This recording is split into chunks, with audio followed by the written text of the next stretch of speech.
एक आदमी को अचानक पता चलता है कि वह जितने ज्यादा प्रतिभाशाली शिष्यों को अपने संप्रदाय मठ में शामिल करेगा उतना ही उसकी शक्ति बढ़ेगी। कुछ ही दिन पहले उसे परिवार से निकाल दिया गया था और उसकी जीजुनगु सुप्रीम बोन छीन ली गई थी, जिससे वह सबकी नजर में निकम्मा बन गया था। लेकिन इसी निराशा के बीच उसने एक सबसे शक्तिशाली संप्रदाय प्रणाली सिस्टम को जागृत कर लिया। सिस्टम ने बताया कि हर प्रतिभाशाली शिष्य को स्वीकार करने पर उसे इनाम मिलेगा। अपनी सुरक्षा के लिए सिस्टम ने उसे 3 दिन के लिए रसायन राजा स्तर की शक्ति उधार दी, लेकिन चेतावनी दी कि 3 दिन बाद यह शक्ति वापस ले ली जाएगी। तब उसकी असली ताकत उसके संप्रदाय के विकास पर निर्भर करेगी। इसलिए वह जल्दी से शुरुआती उपहार पैकेज मांगता है। अगले ही पल अपार शक्ति उसके शरीर में समा जाती है और उसका टूटा फूटा संप्रदाय भी एकदम भव्य हो जाता है। सिस्टम संकेत देता है कि पास में एक प्रतिभाशाली शिष्य है। वह तुरंत उसे शामिल करने जाता है। लड़की को लगता है कि वह ठग है, क्योंकि वह पहले परिवार में बेकार समझा जाता था। लेकिन जब वह उसे महान भविष्य का भरोसा देता है तो लड़की जोखिम उठाकर शामिल हो जाती है। इससे उसे इनाम में एक चरित्र बुलावा कार्ड, एक साधना कार्ड और शिष्यों की साधना के लिए एक विशेष कक्ष मिलता है। वह साधना कार्ड इस्तेमाल करता है और 1000 साल की साधना के बराबर शक्ति पाकर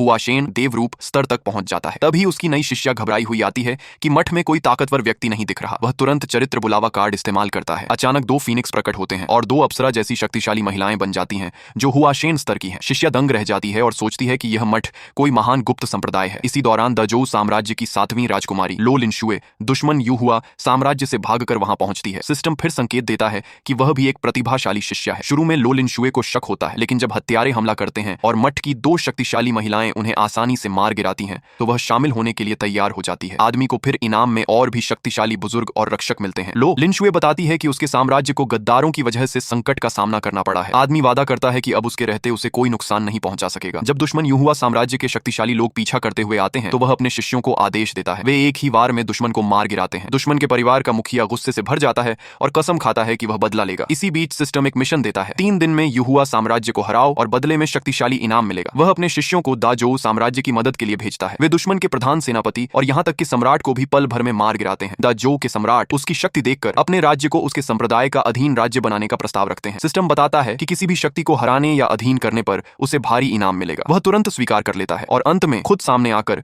युहुआ साम्राज्य के सम्राट को भी मरवा देता है। इस तरह जो आदमी कभी परिवार से निकाला गया था वही अब एक अजेय संप्रदाय का स्वामी बनकर दोनों साम्राज्यों पर छा जाता है।